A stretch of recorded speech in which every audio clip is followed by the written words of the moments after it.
tem um movimento todo que se a gente une as peças, a gente fica assustado e parece teoria da conspiração.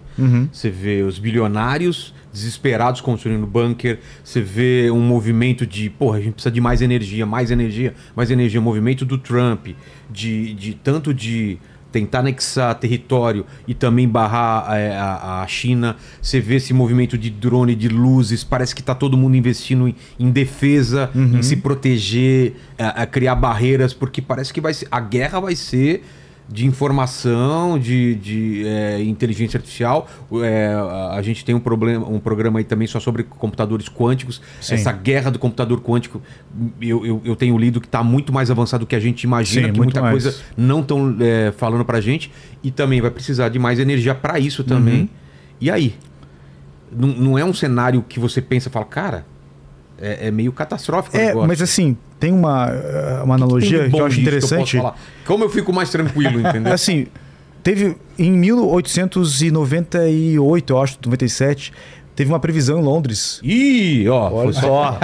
Começou. Eita, olha aí, ó. Olha só. Elas não querem que a gente fale dessas coisas aí. Segredos aí. Você sabe daquele experimento mental, né, do Rocco, lá, o basilisco de Rocco. Sim. Já ouviu falar? Conheço. Você consegue explicar pro pessoal? Consigo. Explica aí, cara. Tá, eu primeiro tenho que fazer um disclaimer sobre isso, porque tem gente que vai se assustar de verdade.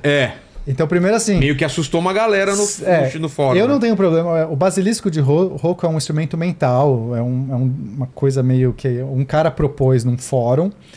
E muita gente se assustou, porque se você sabe essa informação... Só de saber sobre isso... Você tem que fazer alguma coisa. Tomar uma decisão. Vai ter gente que... Exato. Se você não quer saber... você tem que sair. Eu já sei e não tenho como fazer. Eu preciso fazer o disclaimer porque, enfim, eu acho ético. Mas pra mim é bobagem. Tá? Vamos lá. O instrumento é o seguinte. Se você tem...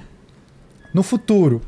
Imagina que em algum ponto no futuro... Em algum ponto no futuro vai existir uma inteligência... Possivelmente vai existir uma inteligência artificial... muito poderosa, e essa inteligência artificial poderia te chantagear no passado, agora, quer dizer, não existe, mas no momento que ela existe, ela vai saber muita informação. Ela vai saber, cara, com poder super inteligente, ela vai conseguir pegar todo esse podcast, ela vai ver a gente conversando, ela vai ter informação do passado.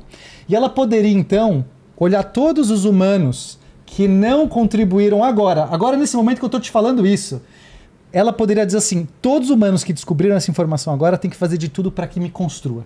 E aqueles que não me construírem, eu vou punir quando eu for construída. Eternamente. Cara, você vai viver o inferno. Eu vou saber te punir de um jeito mais absurdo do que qualquer pessoa pode imaginar. Então, todo mundo agora tem que construir essa máquina, porque quem não construir essa máquina do futuro, que não existe, vai poder chantagear. Eu acho uma elucubração bizarra. Enfim, mas esse é o experimento. Mas é mais ou menos essa coisa. Eu tenho conteúdo pra falar sobre isso, mas acho que vou deixar pra outro episódio. Não, pode falar. Não, eu gosto de estudar muito sobre isso, né? Tanto a filosofia, a gente vai olhar para logos, essa questão do amor ao destino. E uma coisa que eu percebo é que quanto mais eu aumento a minha consciência sobre mim, sobre a minha singularidade, sobre o meu impacto no mundo, mais eu sou cobrado por não fazer aquilo. Por exemplo, eu estar aqui, eu sou um cara da caverna. Eu não gosto de estar... com exposição na internet. Eu não gosto, sinceramente, eu não gosto de subir em palco, coisa assim. Mas quando eu fico um tempo sem fazer, começa a dar tudo errado nos negócios, começa a dar tudo errado na minha vida, beleza, vou falar de A, vou falar de... Então, tipo assim, só tá meio que...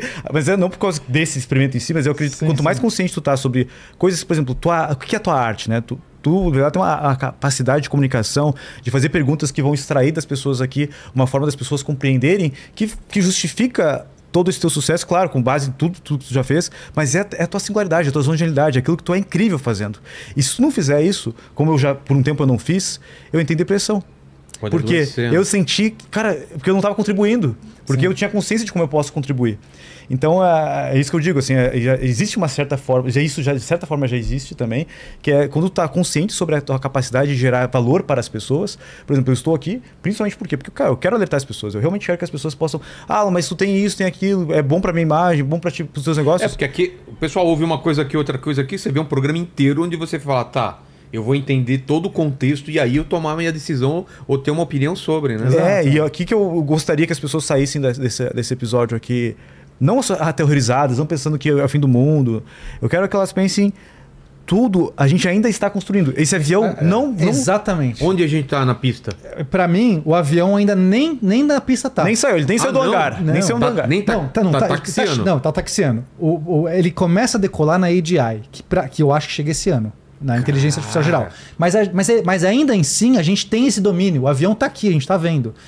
Só que se a gente não vê o avião decolando, se a gente entrar no negacionismo, para mim é só isso. O fundamento desse podcast é abrir olhares. Galera, vamos começar a discutir a questão não é de maneira séria. Para, é besteira isso, hein? Enquanto ficar na piadinha, ela vai... o pessoal tá viajando a batatinha. Esse nunca. Quando o avião decolar, aí eu vou falar, agora nunca mesmo. A gente já se tudo bem, agora... Então, eu sou positivo. As pessoas ouvem me falar, acham que eu sou fatalista, alarmista. Eu me considero um otimista racional. Ou seja... Eu pego o que está acontecendo, entendo. Se a gente for olhar estaticamente, o mundo só está melhorando. Alan, mas assim, a gente está vendo tanta coisa. É porque agora a gente tem acesso às informações, a gente sabe o que acontece lá do outro lado do mundo e nós não evoluímos para tratar com tanta informação negativa que tem. Mas se a gente for olhar estaticamente por todas as informações do mundo, basicamente, hoje mais pessoas morrem por uma questão de excesso de calorias do que falta de calorias. Ou seja, mais pessoas morrem por problemas cardíacos, etc., provindos da obesidade, do que por muito tempo foi a falta de calorias, falta de alimentos. O problema é que agora a gente está entrando no mundo das fake news e da pós-verdade, que aí é outro problema. A gente vai ter dificuldade agora de saber o que é verdade. Mas eu concordo com você. Por isso que quando eu estava conversando com a Yas Desbloqueada, ela me falou assim, qual que é a única habilidade... Eu falei, o que eu deveria ser? Então, seja humano, seja... Mas qual a habilidade que eu preciso treinar nesse novo mundo? Pensamento crítico. Pensamento crítico para questionar tudo que tu vê na internet, inclusive o que a gente falou aqui. Excelente.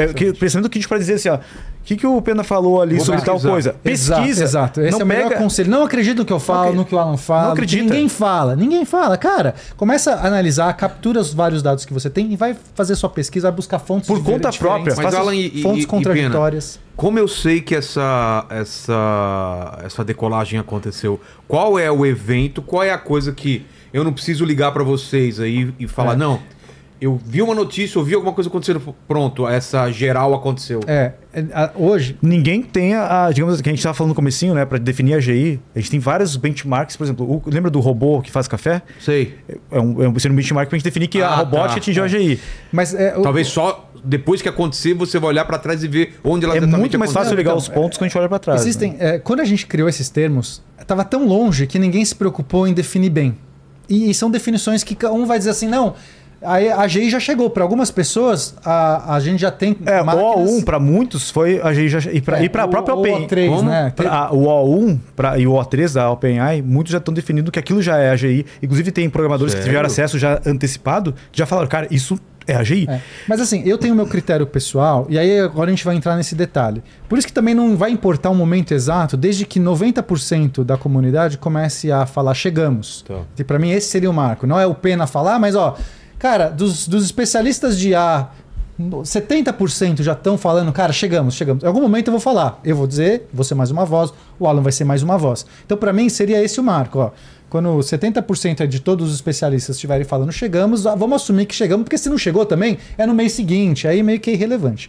Mas para mim a definição de AGI é uma máquina capaz de fazer qualquer atividade intelectual no mesmo nível, pelo menos no mesmo nível, de um ser humano especialista. É isso que eu defino. Então qualquer tarefa que você passar para intelectual, não física, porque claro... Eu acho que uma máquina que vai fazer tarefas intelectuais já é o suficiente para ela projetar uma nova máquina, etc. Não precisa ter um braço. Entendi. Hoje o mundo o poder do mundo está nas atividades intelectuais. Uma AGI talvez não vai conseguir cortar cabelo, porque é difícil ter mas não importa, ela vai poder projetar bombas atômicas se ela quiser. Então, para efeitos práticos, eu considero só atividades intelectuais e igual ou melhor do que qualquer humano especialista. Ou seja, essa máquina tem que ser o melhor pesquisador. Um pesquisador igual o melhor pesquisador que já existiu. Por isso que eu acho que a gente ainda não chegou. Entendi. Não basta ser um PhD, nível PhD. Ela tem que ser um pesquisador que vai poder fazer avanços científicos por conta. Mas eu estou começando a achar que vai chegar esse ano. Mas não porque esses modelos que estão agora já fazem isso, mas é o crescimento exponencial.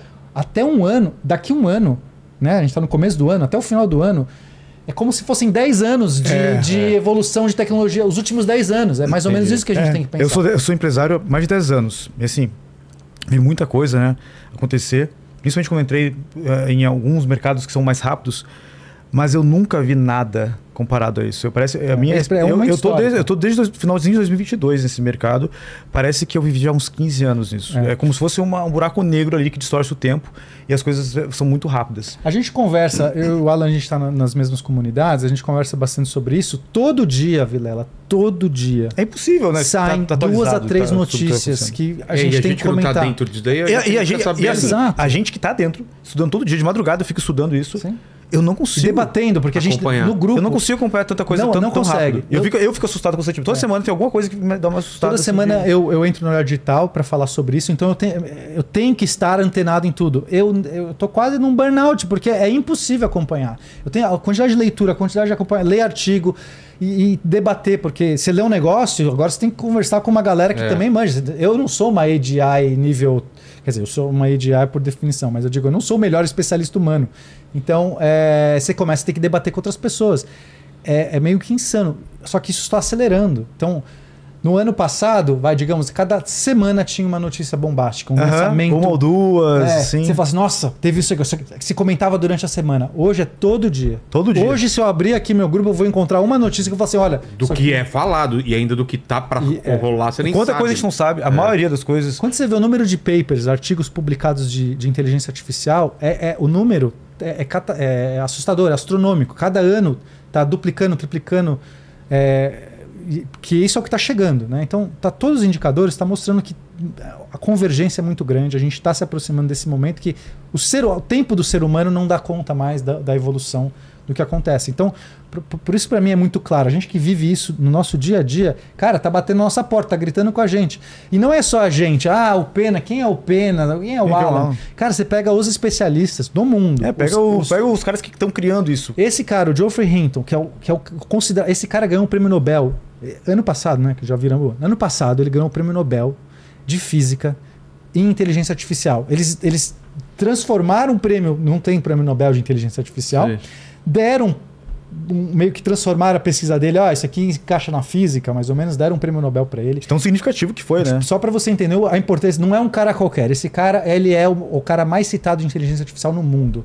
Ele é o grande padrinho da SA, ele tem um prêmio Turing também, que é um... E ele saiu do Google, ele pediu demissão do Google, assim como o Mo Gadar, que é outro também especialista em IA.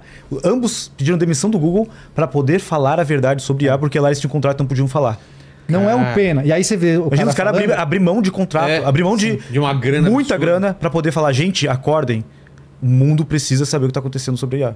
E esse é o cara que diz que essas máquinas, que já é preocupado com o estado atual e fala claramente que em pouco tempo essas máquinas vão ser... Mo Gadar diz, né, que vai ser 1 milhão de vezes mais inteligente do que um humano. E seria como comparar nós humanos de média, como se fosse uma formiga para Einstein.